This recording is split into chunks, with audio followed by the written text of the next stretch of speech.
and His righteousness, and all these things shall be added unto you. So, kakota lang ang binarihan ng Diyos kasi pagkamatanaw, kaya ang tanan sinugaw ng mga tutulo. Tutuhan ang tanan, kaya sa Diyos wala sa ito. Praise God.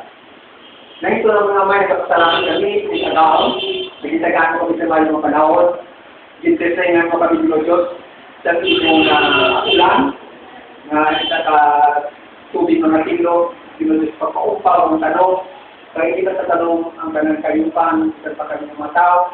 Salamat din po oxygen, kasi kung nagkadala mo sa amon, nga mo nag-atag sa amon sa strength, Diyos, pakamahal sa mga sila. So, ginataling namon ang amon program sa nga ngayon, na binagay sa ating staff ng Doc Agentivo sa Bacolod, si Doc Marilo, si Doc Sidler, at si Idel, ang National Unit Consultant.